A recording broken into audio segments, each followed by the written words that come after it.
శ్రీ మహాగణాధిపతియే నమః. శ్రీ గురుభ్యో నమః.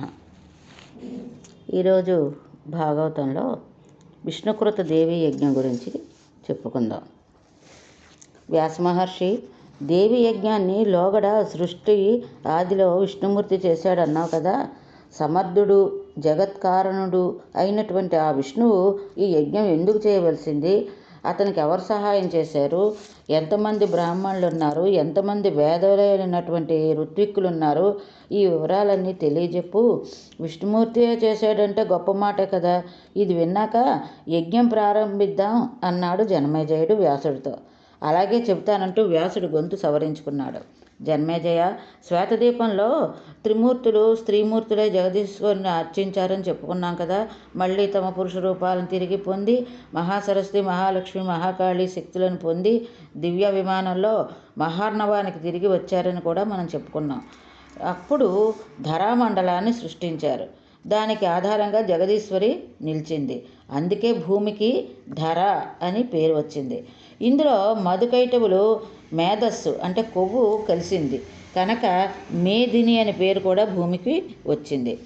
విశాలంగా విస్తృతంగా ఉంది కాబట్టి పృథ్వీ అని పేరు కూడా భూమికి వచ్చింది. మహి అని పేరు కూడా అందువల్లే. దీన్ని శేషుడు తన మస్తకం మీద ధరించాడు, అంటే భూమిని. అటు ఇటు ఒరిగిపోకుండా నిలబెట్టడానికి ఇనపగుండుల్లాగా పర్వతాలు ఆవిర్భవించాయి. అందుకే వాటిని మహీధరాలు అంటారు. భూమికి శేషుడు తలపై భూమి ఉంటే ఆ భూమి కింద మీద అటు ఇటు పడిపోకుండా రెండు పర్వతాలు ఉన్నాయన్నమాట. ఆ పర్వతాలు మహీధరాలు అంటారు.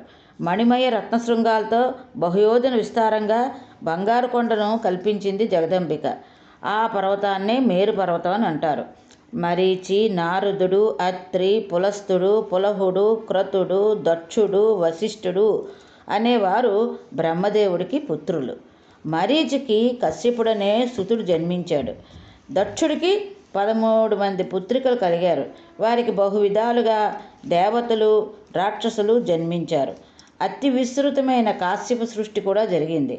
అది మనుష్య, పశు, సర్పాది భేదాలతో విస్తరిల్లింది కాశ్యప సృష్టి. బ్రహ్మదేవుడికి శరీరంలో కుడి భాగం నుంచి స్వయంభూ మనువు ఆవిర్భవించాడు. ఎడం భాగం నుంచి శతరూప అనే స్త్రీ జన్మించింది.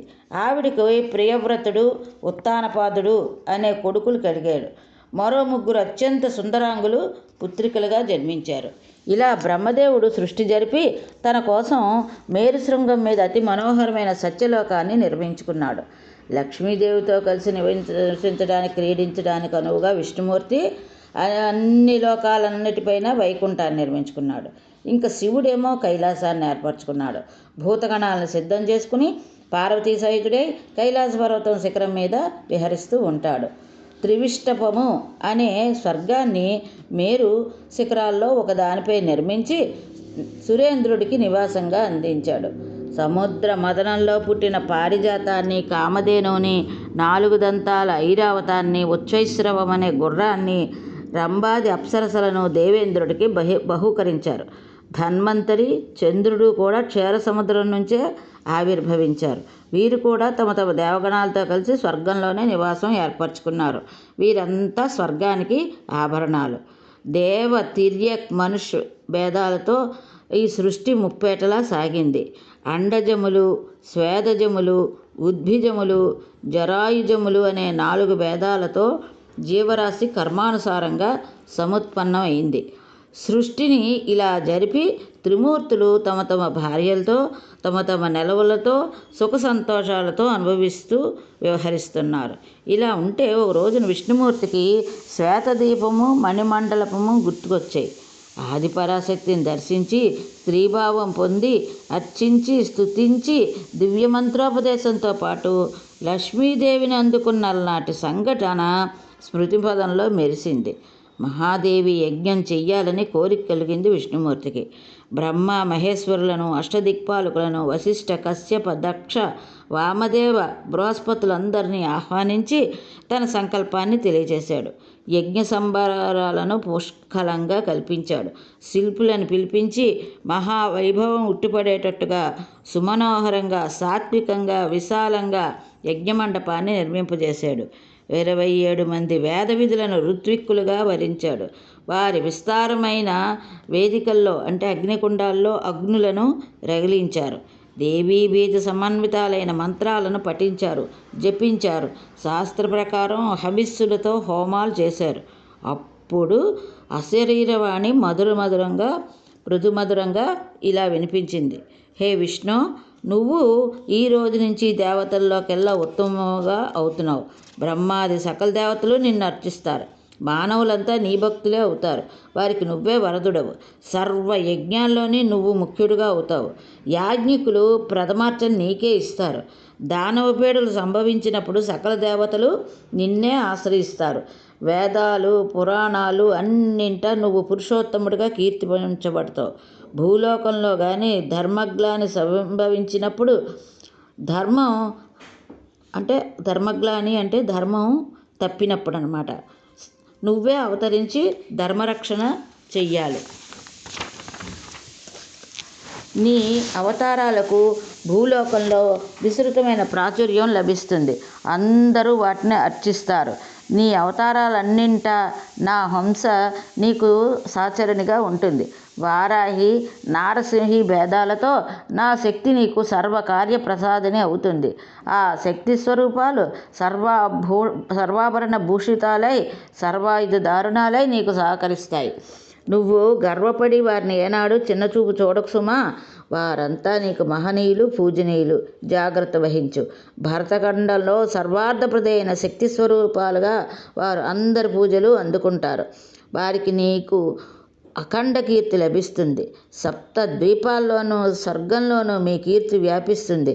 కోరికలున్న మానవులు అవి సిద్ధించడం కోసం రకరకాల ఉపహారాలతో, వేదమంత్రాలతో, విభిన్న మార్గాలలో మిమ్మల్ని పూజిస్తూ ఉంటారు.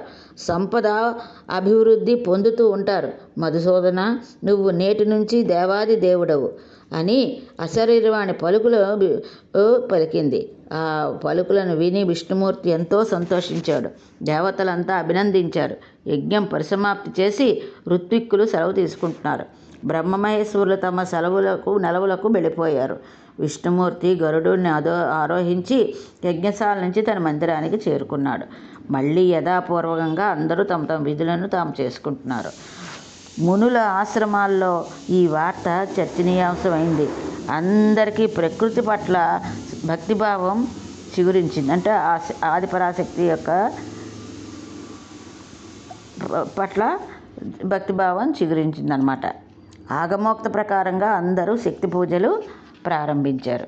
జనమేజయుడికి గురి కుదిరింది. దేవీ యజ్ఞం ఎలా చెయ్యాలో తెలిసింది. చెయ్యాలనే సంకల్పం కూడా బలపడింది. అయితే దేవి మహిమ తెలుసుకోవాలి అని అనుకున్నాడు.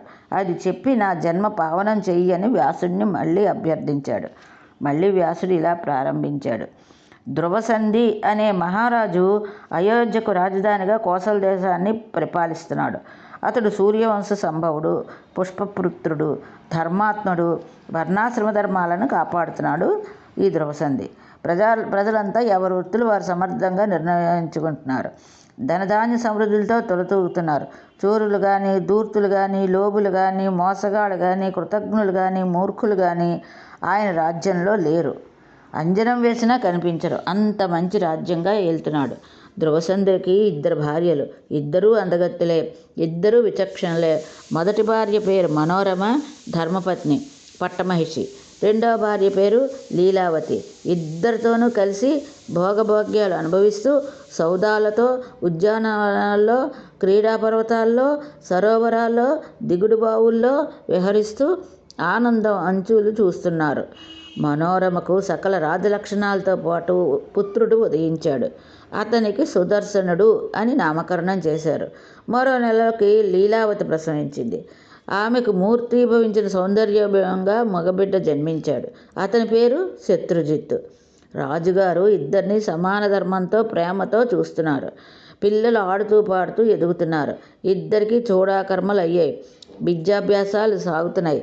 శత్రుజిత్తు మంచి మాటకారి. తన వాక్చాతుర్యంతో అందరినీ ఆకట్టుకుంటాడు. మంత్రులు, దండనాయకులు, ప్రజలు అందరూ ఆకర్షితులై ఆనందిస్తున్నారు. తండ్రికి మరీ ప్రీతిపాత్రుడయ్యాడు. దురదృష్టవశాత్తు సుదర్శనుడు అంత చురుకైనవాడు కాదు. బాగా శాంతస్వరూపుడు.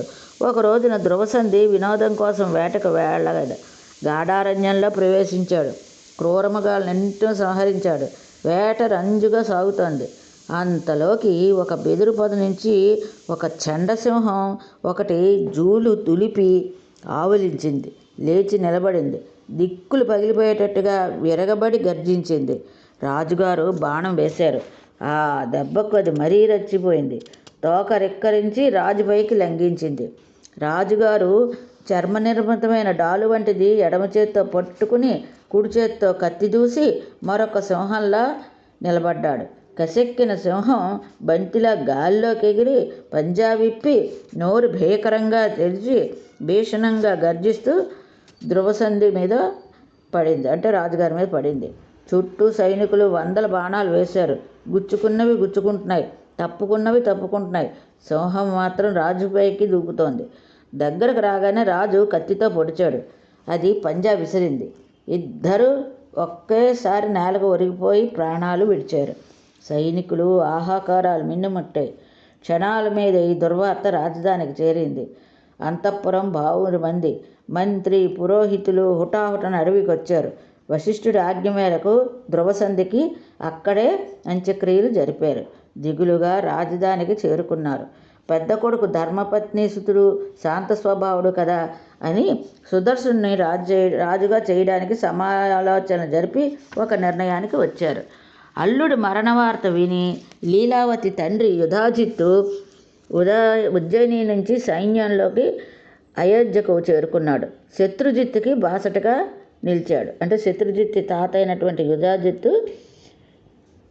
ఈ చనిపోయిన ధ్రువసంధి యొక్క రాజ్యంలోకి ప్రవేశించాడు.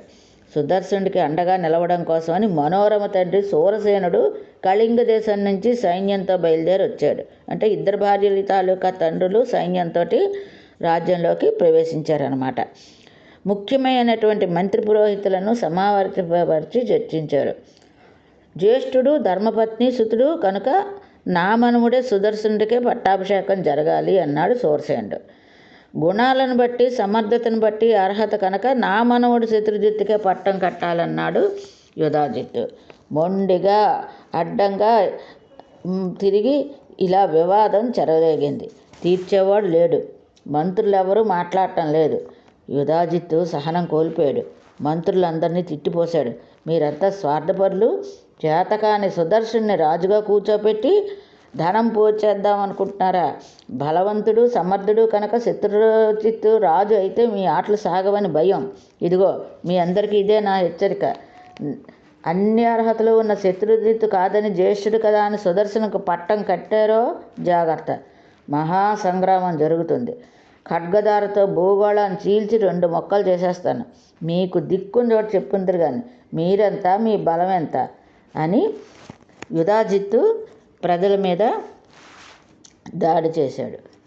సూరసేనుడు వీరంగం వేయలేదు. శాంతంగా నెమ్మదిగా మాట్లాడాడు. సుదర్శన శత్రుజిత్తులు ఇద్దరూ సమర్థులే, సమాన ప్రజ్ఞావంతులే, తేడా లేదు. కాకపోతే శాస్త్ర ప్రకారం ధర్మపత్ని సుతుడు సింహాసనార్హుడు కనుక సుదర్శనుడికి పట్టం కట్టమని కోరుతున్నాను అన్నాడు సూరసేనుడు. వివాదం చెలరేగిన సంగతి తెలిసి ప్రజలు, ఋషులు ఉద్విగ్నులయ్యారు. ఏ మలుజులు జరుగుతాయో అని భయపడ్డారు. పరస్పర యుద్ధకాంక్షతో ఎప్పుడూ తగులాడుకునే సామంతులు అందరూ రాజధానికి చేరుకున్నారు. అరాచకం ఏర్పడితే రాజధానిని కొల్లగొడదామని శృంగబేరం నుంచి నిషాదులు వచ్చారు.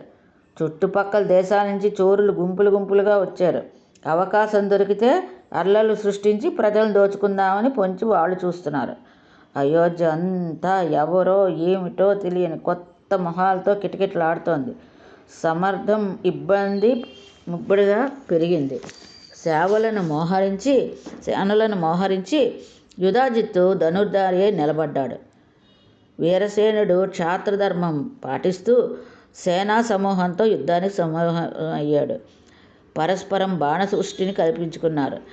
రథ గజ తురగ సైన్యాలు కలబడ్డాయి. ఘోర సంగ్రామం జరిగింది. సురముని సంఘాలు ప్రేక్షక పాత్ర వహిస్తున్నాయి. కాకులు గద్దలతో ఆకాశం నిండిపోయింది. తెగిపడినటువంటి తలలు, కాళ్ళు, చేతులు, మొండాలు, గుర్రాలు, ఏనుగులు తోటి నిండిపోయింది. నదిలో కొట్టుకుపోతున్న సొరకాయ బుర్రల్లా రణరంగమంతా సైనికులు శిరస్సులు, వాటిని తన్నుకుపోవడానికి మోగుతున్న గద్దలు, రాబందులు, ఇలాగా ఉన్నది ఆ ప్రదేశం అంతా. శరీరం రాలిపోయినా జీవుడు వీరావేశంతో తన శరీరంలో మళ్ళీ ప్రవేశించడానికి ఉవ్విళ్ళూరుతూ అక్కడే తచ్చాడుతున్నాడు. కొందరు వీరులు మరణించి దివ్య విమానాలు అధిరోహించి అందులో ఉన్న అప్సరసలకు నేలపై ఉన్నటువంటి తమ కళేబరాల సొగసును వర్ణించి చూపిస్తున్నాయి. ఒక మహావీరుడు మరణించి అప్సరసను పొంది కామాగ్నిలో మళ్ళీ దగ్ధుడవుతున్నాడు. ఇద్దరు వీరులు ద్వంద్వ యుద్ధంలో ఒకేసారి మరణించి ఒకేసారి దివ్య విమానం ఎక్కి అప్సరసల కోసం మళ్ళీ కత్తులు దూసుకుంటున్నారు. మరొక యోధుడు మరణించి రూపవతి, గుణవతి అయిన ఒక సురాంగనకు తన గుణగణాలను వివరించుకుంటూ ప్రేమ భిక్ష అర్థిస్తున్నాడు. దివికేతించిన మరొక వీరుని చూసి మరొక దేవకాంత కన్ను కలిపి కౌగిలికి పిలిస్తే ఆ వీరుడు తిరస్కరిస్తున్నాడు. నాకు వ్రతభంగం అవుతుంది, రాజుగారికి అంచెము విశ్వాసపాత్రుడైనటువంటి అనుకూలునైనా నా బిరుదు మంటగలిసిపోతుంది అంటూ అతడు ఆమెను త్రోసిరాదన్నాడు. ఇలాగా చనిపోయిన వారు కూడా ఇలాగా ఈ విమానాల్లో వెళ్తున్నారన్నమాట. రణరంగంలో లేచిన దుమ్ము ఆకాశం అంతటా వ్యాపించి సూర్యుని కూడా కప్పేసింది. హఠాత్తుగా చీకట్లు వ్యాపించాయి. మరి కాసేపటికి అదే దుమ్ము మళ్ళీ నేలకు దిగి రక్త ప్రవాహాల్లో కలిసి తడిసి ముద్దైపోయి సూర్యమండలాన్ని రెట్టింపుగా ఎరిపెక్కించేసింది. సూరసేన యథాచిత్ర సంగ్రామం అరివీర భయంకరంగా సాగుతోంది. ఉన్నట్టుండి యుధాజిత్తు 10 బాణాలను ఒకేసారి సంధించి విడిచిపెట్టాడు. సూరసేనుడు దారుణంగా నిహతుడయ్యాడు. రథం నుంచి నేలకు ఒరిగిపోయాడు. అతడి సైన్యం కకావికలం అయిపోయింది. ఎటువారటే పారిపోయారు. వార్త తెలిసిన మనోరమ బలబలా ఏడ్చింది. అంటే తండ్రి చనిపోయాడని ఆమెకు వార్త తెలిసి తలతల బలబలా ఏడ్చింది. క్షణంలో తేరుకుంది. ఏమిటి భవిష్యత్తు అని ఆలోచించేసరికి భయం ఆవరించింది.